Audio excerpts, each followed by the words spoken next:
College square থেকে 16 তারিখ, আজকে 14 তারিখ, 16 তারিখে পরশুদিন শুক্রবার 5টার সময় কলেজ স্কোয়ার থেকে আমাদের ভারতরত্ন নেতাজির মূর্তি শ্যামবাজার পর্যন্ত একটি বড় তেরঙ্গা যাত্রা অর্গানাইজ করছে। স্টেট বিজেপি অর্গানাইজ করলেও এখানে সমাজের সর্বস্তরের রাষ্ট্রবাদীদের আমরা আসার আবেদন করছি, সমাজের বিভিন্ন ক্ষেত্রের মানুষদের আসার আবেদন করছি।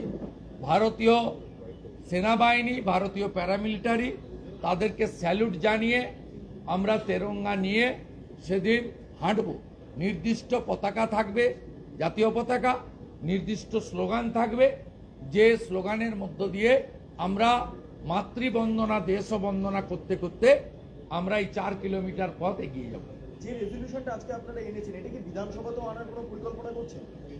বিধানসভায় কারা আনবেন? আপনারা আনবেন কি রেজলিউশন? সেই বিধানসভায় সিদ্দিকুল্লাহ চৌধুরী থাকবে, ফিরাদ হাকিম থাকবে। ফিরাদ হাকিম বলেন ইহা ভি এক মিনি পাকিস্তান হ্যায়।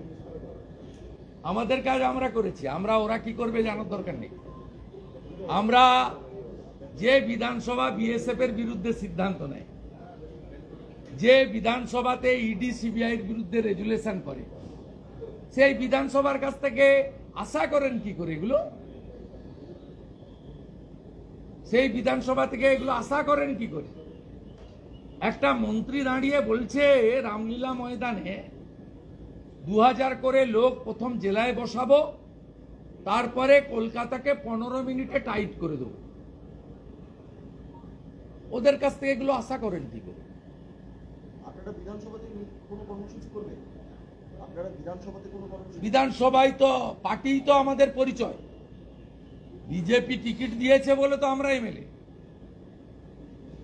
তাই পার্টি অফিসেই রেজুলেশন হলো, বিজেপির এমএলএরা করলো, পার্টি আমাদের ডাইরেকশন অ্যাডভাইস করেছিল। আমরা আজকে প্রায় সকলে এসে 2-4 জন ছাড়া এই রেজুলেশন নিলাম এবং এই রেজুলেশন আমরা মাননীয় প্রধানমন্ত্রীর দপ্তরেও পাঠাবো এবং 3টে আর্মি চিফের কাছে এবং সিডিএস এর কাছেও পাঠাবো।